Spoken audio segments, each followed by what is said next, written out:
सर्वभूतेषु चेतना इति अभिधीयते। नमस्तस्यै नमस्तस्यै नमस्तस्यै नमो नमः। या देवी सर्वभूतेषु मातृरूपेण संस्थिता। नमस्तस्यै नमस्तस्यै नमस्तस्यै नमो नमः। अभी का जो समय है, अभी के जो 10 दिन है, 9 दिन है, जैसा कि वो उस महामाया के, उस महाशक्ति के उपासना के दिन है।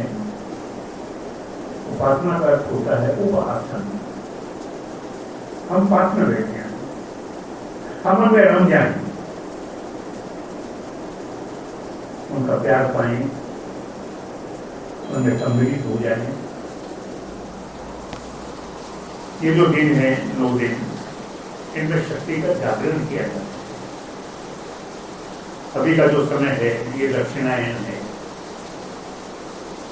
उत्तरायण आएगा जब हम जिसको बोलते हैं देव उठनी एकादशी। अभी माता ऐसा मानते हैं कि माता सोई हुई है, सारे देव सोए हुए हैं। वस्तु स्थिति ऐसी नहीं है। अब हम जरा बात करें कि जिनकी सारे संसार में साधना होती है किसी न किसी रूप में, शक्ति के रूप में सारे विश्व में साधना होती है, नाम कुछ भी हो, ऐसी कोई जगह नहीं जहां आपकी साधना नहीं होती। ये रूप क्या है क्या ये? ऐसा कहते हैं कि ब्रह्मा जी की जब उत्पत्ति हुई, एक नाद पर गूंज रहा था चारों तरफ। ध्वनि से ही सारे संसार की सृष्टि है। और ध्वनि जब एक जगह एकत्रित हुई, पूरी शक्तियां जब एक जगह आ गई, तो एक महाशक्ति का रूप बना, महामाया, महाशक्ति। अब उस शक्ति को विस्तार करना था, फैलना था। संसार को चलाने के लिए शक्ति का वितरण आवश्यक है। सब जगह शक्ति होनी चाहिए। तो वो शक्ति, उसने 3 और महाशक्तियां प्रकट की, ब्रह्मा विष्णु महेश। ब्रह्मा विष्णु और महेश निमित्त है, लेकिन उनको चलाने की जो शक्तियां चाहिए वो भी माता ने, महामाया ने प्रकट की। महाकाली, महालक्ष्मी, महासरस्वती। अब जैसा हम देखते हैं कि वेदों को, एक वेद थे, एक वेद को 4 भागों में विभक्त किया व्यास जी महाराज ने। तब से संतोष नहीं हुआ कि लोग नहीं समझ पाएंगे, तो 18 पुराणों में किया और उसके बाद 108 उपनिषद। वैसे ही शक्ति का जो विस्तार है, क्योंकि शक्ति सर्वत्र है। ऐसा कोई स्थान नहीं संसार में जहां शक्ति नहीं हो। जल में शक्ति है, वायु में शक्ति है, अग्नि में शक्ति है, यहां तक कि हमारे चिंतन और मनन में भी शक्ति ही काम करती है। और यहां से माता अलग अलग विद्याओं में विभाजित हो गई। उन्हें 10 विद्या के नाम से जानते हैं। और ये 10 विद्या की साधना साधक लोग करते हैं। काली है, कमला है, तारा है, छिन्नमस्ता है, कोटली है, कमला है, मातंगी है, बगुला है, भुवनेश्वरी है, धुमावती है, लहरी है। अलग अलग रूपों के अंदर मां की उपासना होती है। लेकिन ये जो 10 महाविद्या है, इनकी साधना ज्यादातर लोग गुप्त नवरात्र जो होते हैं, नवरात्र 4 हैं। आश्विन के नवरात्र सारा संसार जानता है। क्षेत्र के जो नवरात्र होते हैं वो नॉर्थ साइड में ज्यादा मनाए जाते हैं, बाकी लोग कम करते हैं। लेकिन 2 नवरात्र गुप्त नवरात्र है। एक आषाढ़ की जो शुक्ल पक्ष आषाढ़ में है, और एक माघ के अंदर है, जो अभी जनवरी है या फरवरी में आएगा। तो ये जो गुप्त नवरात्र है, इनमें विशेष साधना होती है। वो होती है 10 महाविद्या की। और 10 महाविद्या की साधना हर व्यक्ति कर नहीं सकता, क्योंकि ये षड्यंत्र पे की जाती है। और इसमें यहाँ आके तीनों ही भाग उपासना के, यंत्र, तंत्र और मंत्र, तीनों एक साथ सम्मिलित हो जाते हैं। ये सबसे कठिन उपासना है। कहते हैं कि सारी की सारी संसार की जितना भी ब्रह्मांड में सब कुछ है, सारी विद्याएं सब यहाँ भरी पड़ी हैं।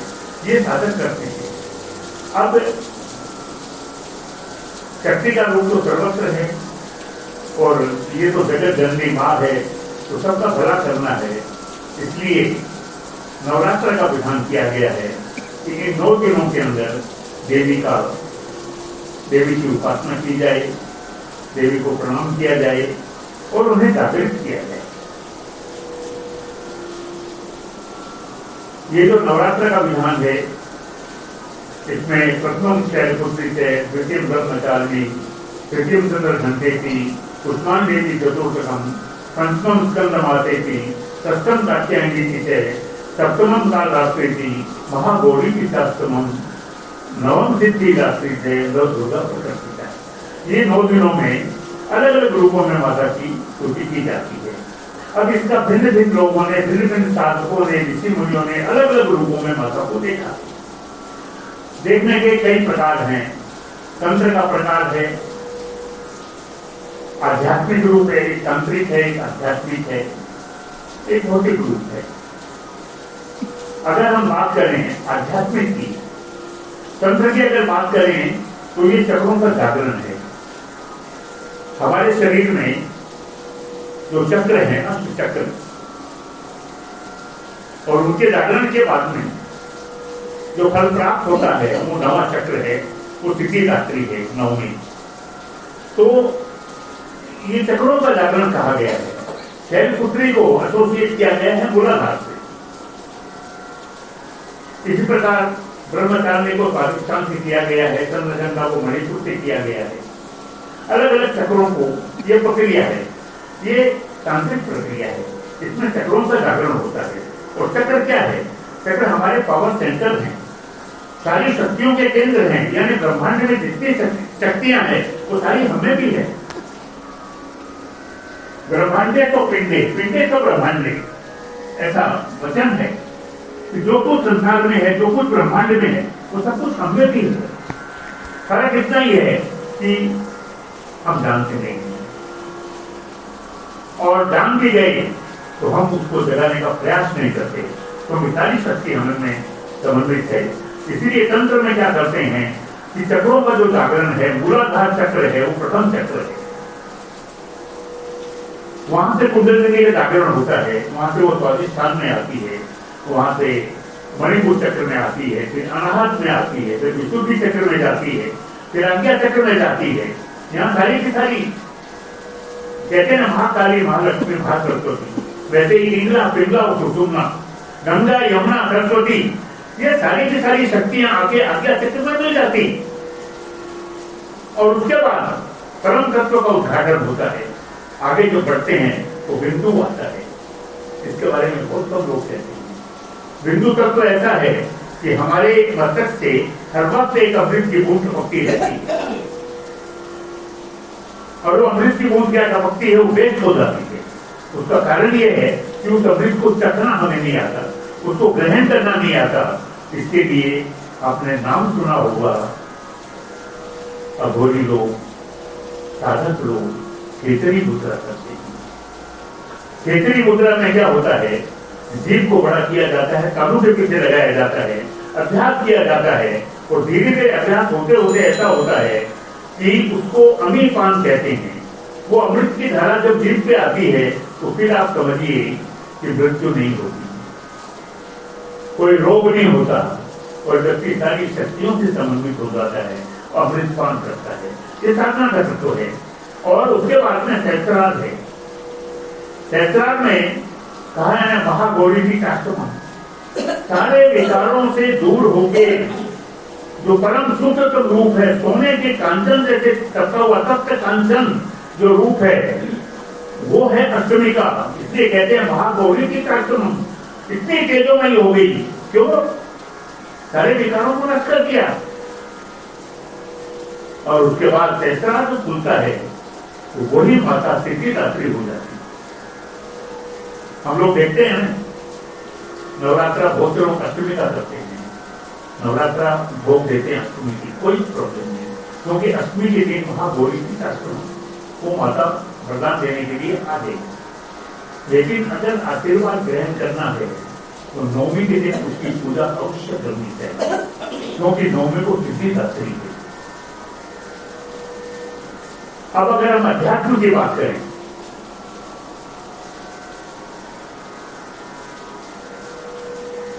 अध्यात्म में क्या होता है, शैलपुत्री जो है, शैल कहते हैं पर्वत को, पर्वत हमारा है, सबसे हमारा पर्वत कौन सा है, हमारा मस्तक है, हमारा मस्तक ही हमारा पर्वत है।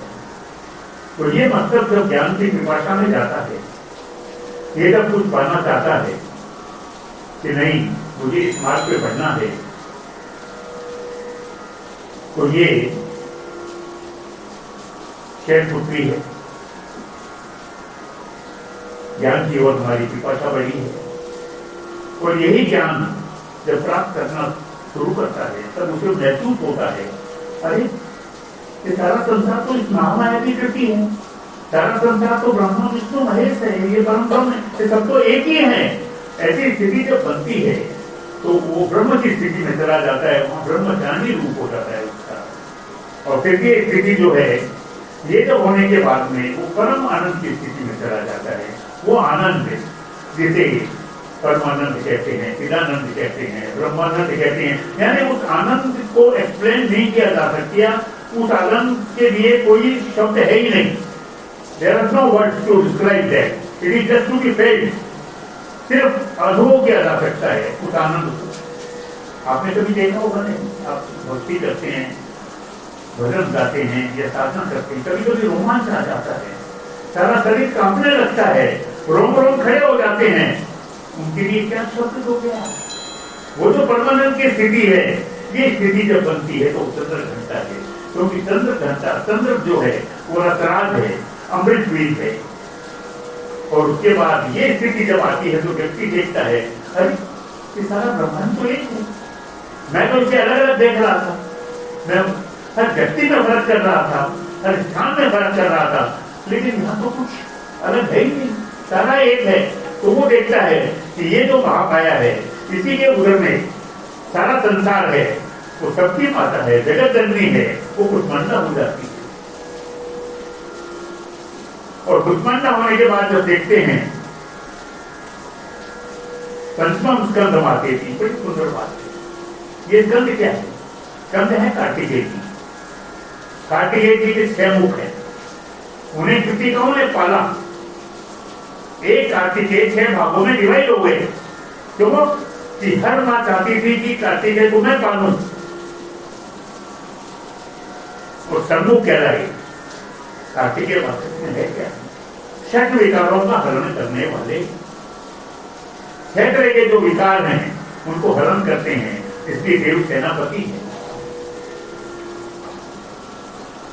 और उसके बाद जो सारे विकार नष्ट हो जाते हैं, कहीं कुछ बचता नहीं है, ऐसी स्थिति में कात्यायन ऋषि के आश्रम पे उस महामाया, उस महाशक्ति का उदय होता है।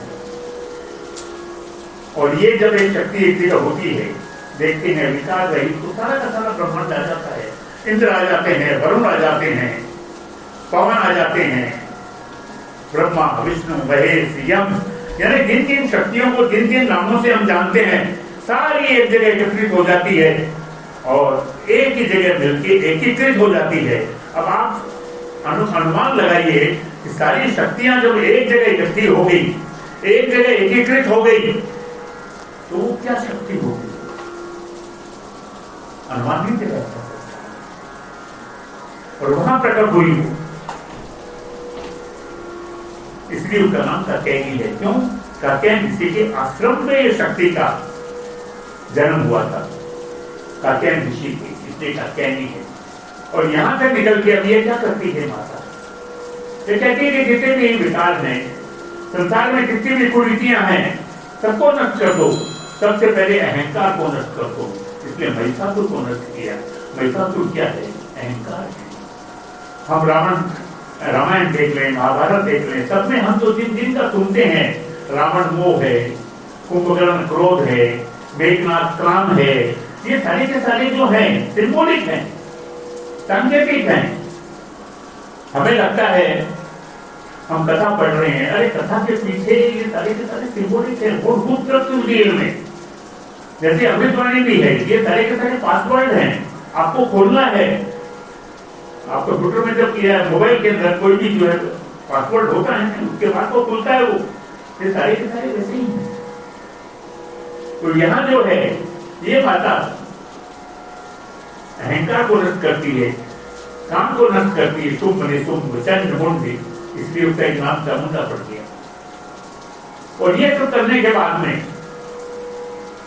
ऐसा लगता है बिल्कुल श्वेत अवस्था में सोने की जैसी कांचन रथ में वो तब निखरती है, परम शुभ है, 9999 1000% सोने की जैसी वो माता है महागौरी की चाची। और उसके बाद वो करती क्या है, लोक कल्याण के लिए वो आशीर्वाद देती है, जिसको जो जो चाहिए वो प्रदान करती है। इसलिए नवम सिद्धि दात्री है, नवमी सिद्धि दात्री। अब आप सोचेंगे कि हम तो यहाँ अमृतवाणी करते हैं, आज चर्चा महाशक्ति की कर रहे हैं, राम में और इस शक्ति में क्या फर्क है, हम राम राम क्यों करें, महाशक्ति की आराधना क्यों न करें। तो ऐसा है, सारा विश्व एक है, सारी शक्तियां एक है, सारे नाम एक हैं, कहीं कोई विभाजन नहीं। शक्तियों में तीन को प्रमुख माना है, तीन में डिवाइड हुई है, क्योंकि संसार को चलाने के लिए तीनों चाहिए, उत्पत्ति, उद्भव, स्थिति, संहारकारिणी। सीधा जी की लिखा है, महाकाली, महालक्ष्मी, महासरस्वती। अब आप राम राम करते हैं, तुलसीदास जी ने बहुत अच्छी व्याख्या की है और संतों ने भी की है। राम शब्द में रे जो है वो अग्नि है, उजला डालती है, भस्म कर देती है तमस को, सारे विकारों को, वो महाकाली है। आ जो है वो भानु है, सूर्य है, प्रकाश देती है, ज्ञान देती है, सूर्य ज्ञान का देवता है। हनुमान जी के गुरु की सूर्य, ये जो है महासरस्वती है। और मैं जो है वो चंद्र बीज है, आनंद को देने वाला है, ये महालक्ष्मी रूप है। सारे संसार में सब कुछ हमको देते हैं, रिद्धि सिद्धि सारी देने वाली ये है। तो राम जब आप बोलते हो रे आ और मैं राम शब्द उच्चारण करते हो, तो आप समझिए कि तीनों की तीनों महाशक्तियां वहां उपस्थित है। आप शक्ति के उपासक हो, शक्ति के उपासक करो, राम के उपासक हो, तो ये मत मानो कि राम में शक्ति नहीं है, राम में तीनों की तीनों शक्तियां विराजमान है, वो महाशक्ति वहां विराजमान है। अब एक बड़ी विशेष बात है, ये पूरी जो महाशक्ति है सब रूपों में, क्या आज तक किसी ने इनको सिद्धि प्राप्त की, किसी ने धारण किया है? रावण ने बहुत बड़ी तपस्या की, महाविद्वान था, हिरण्यकश्यप भी बड़ा विद्वान था, और भी हम बहुतों की सूरत सुनते हैं, इंद्र को भी देखते हैं। ऐसा कोई भी देव नहीं हुआ जिसने इस परम शक्ति को पूर्णतया अपने में आत्मसात किया हो, लेकिन एक है। अतुलित बल धामम हेम सेलावलेहम गरुड़ध्वनि कृशानम ज्ञानिनाम अग्रगण्यम सकल गुण निधानम वानराणामधीशम रघुपति प्रिय भक्तम वातात्मजम नमामि। आप अतुलित बल धामम, महाशक्ति का क्या है, उसके बल को मापा नहीं जा सकता, हनुमान जी के बल को मापा नहीं जा सकता। अतुलित बल धामम और हेम शैलावलेहम, सोने के पर्वत जैसा, ऐसी देख गरुड़ध्वनि कृशानम, सारे विकारों को मार देते हैं, सारे रास्तों को नष्ट करते हैं। और ज्ञानी नाम अग्रगण्य, ज्ञानियों में सर्वोत्तम। सीता जी ने प्रदान किया था, ऐसा कोई नहीं है जिसमें सारे गुण हों, कोई कोई दोष होता है। सीता जी, हनुमान जी जब गए उनको बताने के लिए कि हे मां, रावण मारा गया, राम जी विजयी हो गए, तो सीता जी ने आंखों में आंसू भर के कहा, हनुमान जी को क्या दे दूं तीन लोक में? हनुमान जी ने चरण कर दिए, तो बोला सकल गुण विधान, सारे सद्गुण तुम्हें वास करेंगे। संसार में ऐसा कोई भी व्यक्ति नहीं कि इतने सारे गुण हो, कोई कोई अवगुण होगा। अरे विष्णु में भी है, ब्रह्मा में भी है, शिव में भी है, लेकिन भगवंत जी हमारे ऐसे हैं सकल गुण निधानम वानराणाम भीषम, गौरव में सर्वश्रेष्ठ वानर, नर से जो विशिष्ट होता है वो वानर। तो ये महाशक्ति सब जगह है। आप किसी की भी साधना करो, किसी भी नाम को लेके करो, ये सर्वत्र विराजमान है, यहाँ कोई भेदभाव नहीं है। आप राम को कीजिए, हनुमान जी को कीजिए, कृष्ण को कीजिए, शिव को कीजिए, मान के चलिए कि शक्ति के बिना संसार में कुछ है ही नहीं। आप नदी में स्नान करते हो, उसका प्रवाह भी शक्ति है, अग्नि की जो दाहक शक्ति है वो भी शक्ति है, वायु चलती है उसमें जो वेग है वो भी शक्ति है। शक्ति के बिना ये संसार अधूरा है। ये नवरात्र में इसलिए शक्ति का उजागरण का प्रयास करना चाहिए। माता सोई हुई है, षष्ठी के दिन कल बंगाल बिहार में कल से शुरू हुआ है। क्यों हुआ है कि सप्तम कात्या नीति से उस दिन कात्या नीति के आश्रम पे माता प्रकट हुई है। तो अब समय हो रहा है।